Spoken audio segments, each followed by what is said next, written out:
Preamble. Okay. Go. All right. Hi, everyone. Thanks for joining us for our feature focus and a live Q&A with Sterlin Harjo of Love and Fury.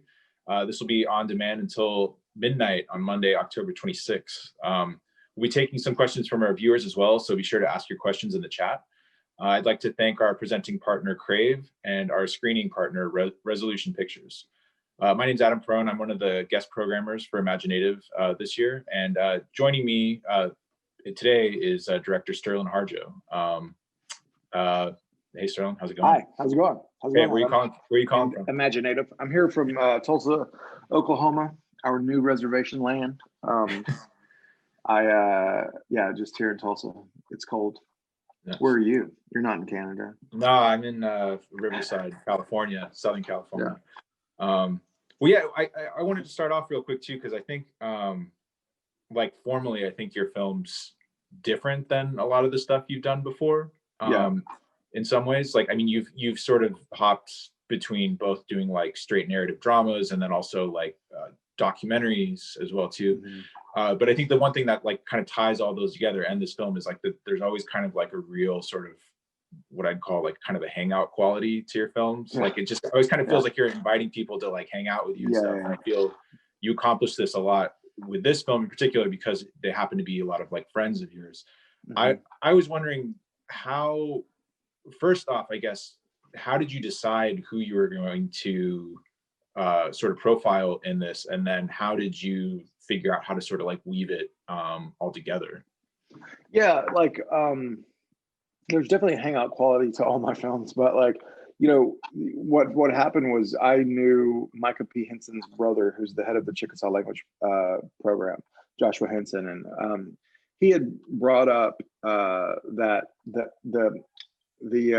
I like hunting, and there's this show called Meteor that's on Netflix, and the host of it had talked about his brother Micah P. Henson and being a fan. And he had brought up, and he knew that me and Josh always talk hunting together, and he's been inviting me to go bird hunting with him. And so he brought up his brother because he knew that I was a fan of this guy, Meat Eater, that writes books and talks about like conservation and things.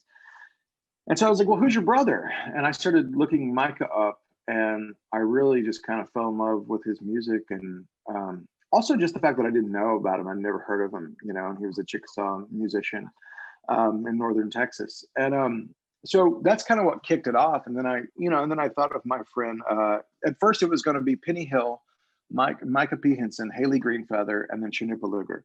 And that's who I was going to kind of do a core, follow those four people.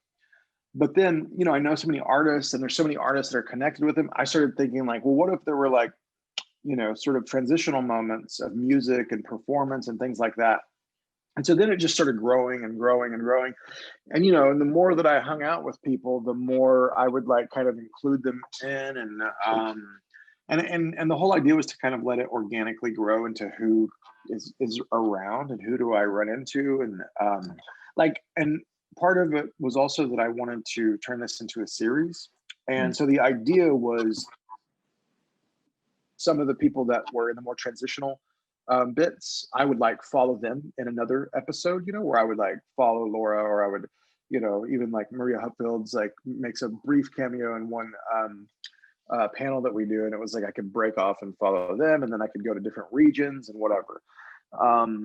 But so originally it was the four. And then my friend Penny, who's in the band Labris, who I follow, she ended up, a tour didn't work out. And so we kept waiting on this tour, but it never happened until later. And then in the meantime, I had been filming a friend of mine, Emily Johnson, and her performances up in New York. And she just kind of organically grew into another main character because she had cooked dinner for us and had a little get together and stuff. And so it was really kind of organic in who I chose to be around, and it was also like I was trying to go with American, because the idea again that it could be a series later that I could go to Canada, follow artists in Canada, and then kind of break out into the more world and global Indigenous community.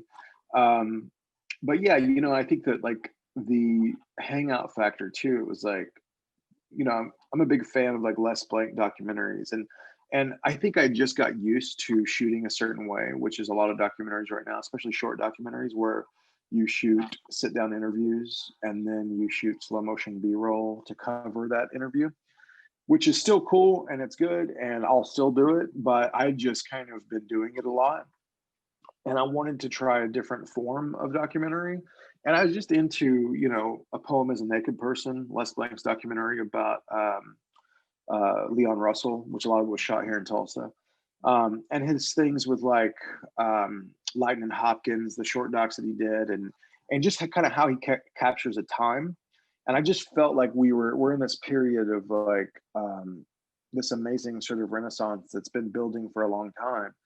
But if I could just try to be a fly on the wall and capture that without without guiding it with my narrative too much. Like, sure, I make my, you know, it's friendships and it's stuff, and I'm pop in and out of the film, but I just wanted to follow what was happening and just check in with people. And so, you know, before we started shooting, we watched a lot of Les Blank documentaries. There's also a documentary called Heart-Worn Highways. It's about Texas outlaw musicians, like Guy Clark and Townsend Van Zandt. It was made in the 70s. And we watched that a lot and just kind of like looked at how they shot it. And a lot of times they would shoot it with one camera.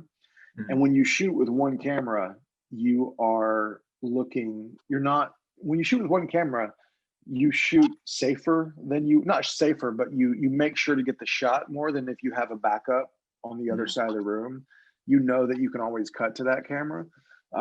So basically every person that had a camera, the idea was like, just imagine that you're the only camera in the room. If we don't get it with your camera, we don't get it at all. And we rented some pretty big zoom lenses that we could kind of zoom in on people as they're talking or zoom out if we needed to. And, you know, which meant and I didn't ask a lot of questions. I didn't do sit down interviews. It was just kind of, if it naturally came up, I would talk to them. Which means that it was hours and hours and hours of footage. And at first I was going to have Black Horse edit it because I've worked with Black Horse a lot and I like his style but it was just too much footage to put on anyone. Like I just felt guilty for because I didn't have enough money to pay people to sit there for like a month watching all this footage, you know. And you know, and we ran out of money along the way and was trying to, you know, like I planned to, like there was a time when I was going to go back up to the Whitney where Laura was doing something. I think Nick Glennon was also doing something there. And I was going to try to go back to New York and make a second trip and film some more. But at a certain point, it was like the money was gone and we just, you know, stopped with the idea that this could continue later, you know? Yeah. I think like one question I wanted to ask you about, like, and obviously it's sort of like one of the central themes of the film is, you know, the desire for a lot of Indigenous artists, specifically within the US, to be recognized as artists and not necessarily as sort of like, I'd have to be careful how I say this, but you know what I mean? Where it's like, there's like the box of like what people think like Native artists are, but then there's also like a thing that they're trying to create for themselves. I think like one of the things that your film touches on, and I don't know if it answers it like on purpose or if it's more maybe a question that you're trying to figure out, but I'm curious what your thoughts are on it. But the idea that like, that there is kind of like a limit to that to some extent, like where if you are an Indigenous artist, at the end of the day, you will be, your identity is part of your own voice and things like that. And I guess I'm curious what you think in terms of some of these artists, because I know that there's a lot of sort of like hitting that wall, but I think some people kind of figure out how to use that wall for themselves, but then also like maybe some people realizing that maybe it's not actually a wall as well too. Yeah, I mean, I think that's where I'm at, you know, like I think that's where I've been the last few years in my career, is like trying to navigate this world of like Native art, Native film, grappling with that. I think at the beginning I grappled with that for years of like, oh, like, you know, like, is this gonna set me back? You know, it's like, what, you know, like, I'm also just want to be called a filmmaker, you know, like, and I also feel like that's another community that I belong to, is like film in general, not just Native film. But I think at a certain point, I ended up really kind of embracing the being a Native filmmaker, and I'm okay with it. And I actually, like, it became a point of pride and also a point of rebellion of like, I don't want anything handed to me, but I also like the fact that I had to fight a little harder to get where I am, you know, and like there's something rebellious about that act of like Mhm. saying like, look, you know, there and I think what the film for me is exploring is like, you know, if you go through all these different mediums and people from different regions, there's people from Alaska, there's people from, you know, Dene country down south and like Oklahoma and everywhere and you know, Lakota, that it's like trying to what I enjoy is that we're all telling similar stories, you know, and it's like and it made me realize like you know, when I was making this film, I was like, I don't necessarily need it to be a smash hit, you know, Mhm.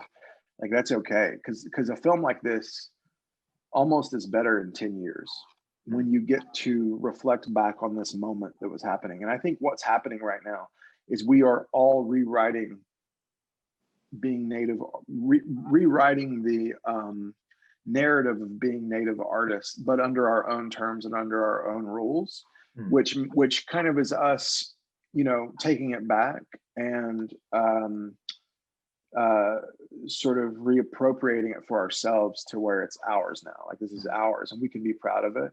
And it's not someone trying to diminish us by describing us as a native artist. You know, now Yeah. it's under our terms. You know, Yeah. and once we create the aesthetic, which I think our aesthetic is very broad and diverse, Mhm. but it's still an aesthetic. And once we start creating the aesthetic and different artists from different regions start having conversations with each other through their work, then I feel like we've established our baseline and we can be proud of that and move forward as native artists together, you know?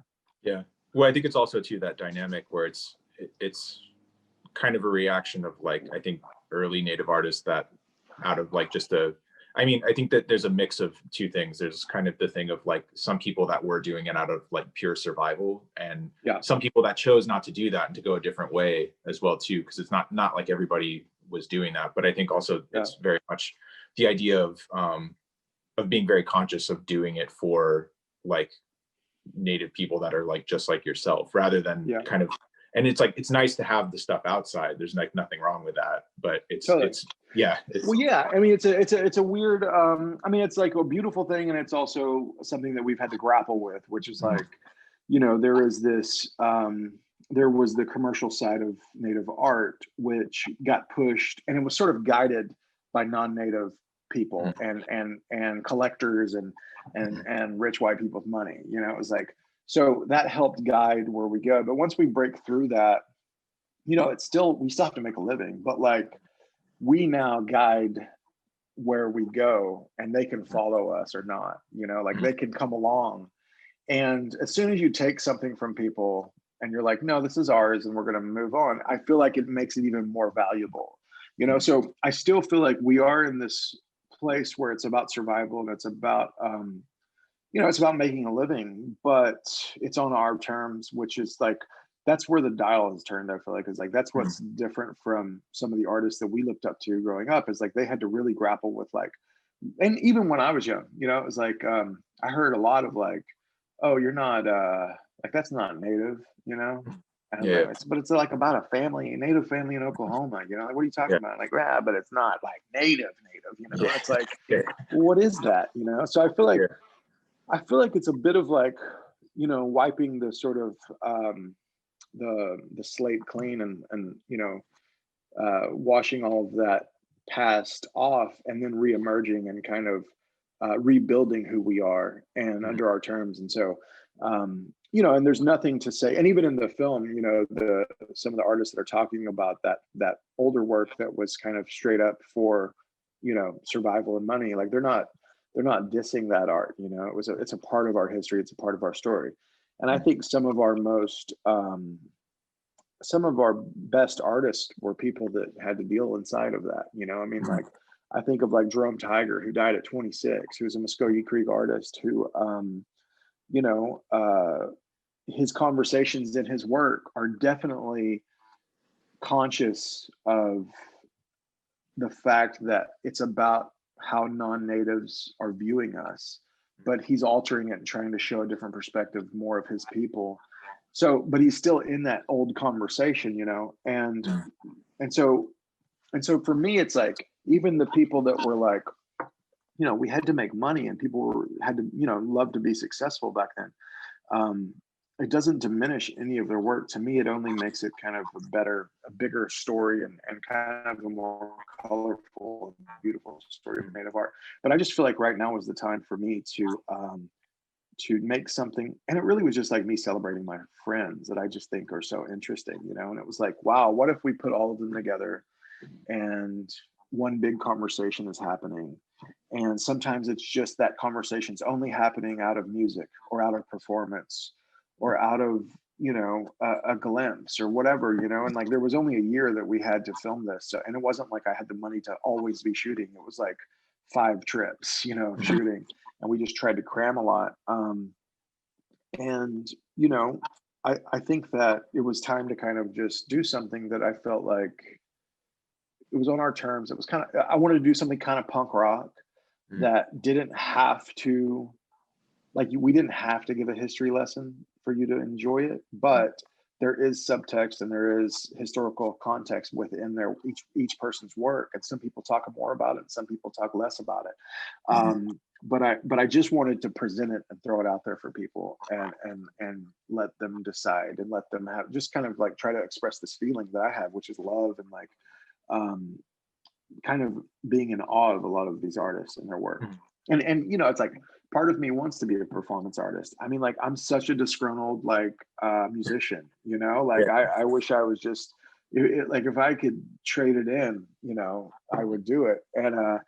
And so part of me is like, and that's why I make music videos. It's why I made music videos for Samantha Crane and other friends. It's like, I like being like, I'm a disgruntled musician and I wish I was a part of it.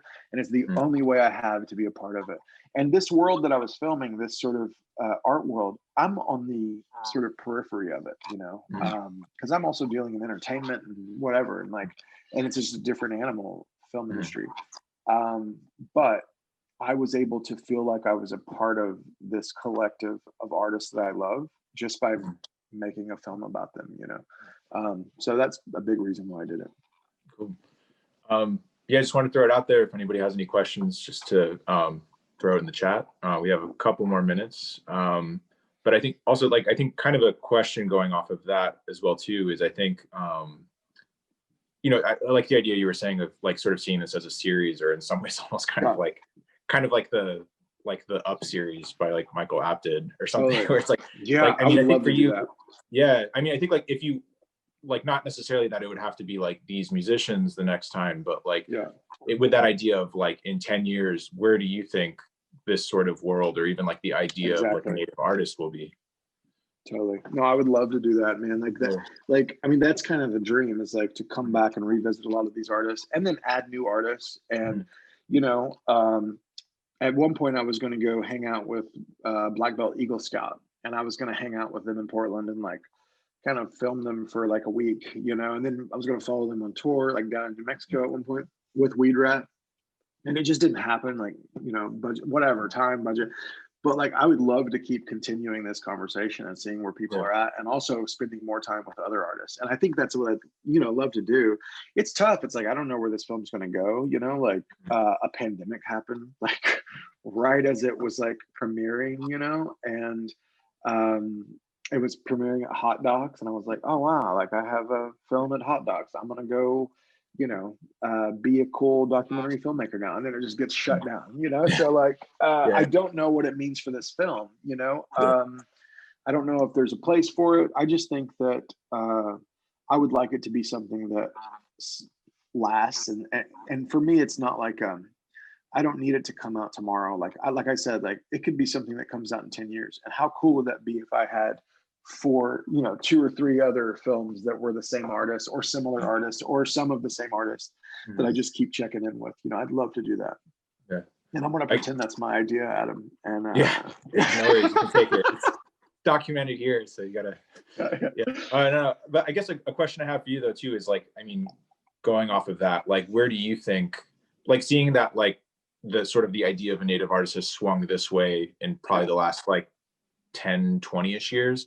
Where do you sort of see it swinging do you see it swinging the other way in some way, or like some newer way in the next? I think there's some new way, you know, and I think there's a balance of both. Yeah. I think a balance of both the old way and this way is coming. And like, also like, you know, there's so much sort of work inside of like Indigenous futurism and things. And I mean, like, you know, the work that Cousin collected, like all of this work that's happening, where I feel like with film, I feel like with film, you know, it's like, I feel like we are merging into this art world a little more, where, you know, like, just like, you know, like the other night, Black Horse was filmed, you know, we were watched the films that Black Horse curated, you know, like Sky and Your Collective. And just seeing those conversations happening was really exciting to me, because, you know, I very much kind of take a traditional film route where it's like, you know, for better or for worse, it's like, you know, I want to be in TV and I want to do feature films, you know. I also like breaking off and doing documentaries, you know, like, I mean, I think Herzog's work is something that I've aspired to do, where I can do step into different mediums and different ways of storytelling.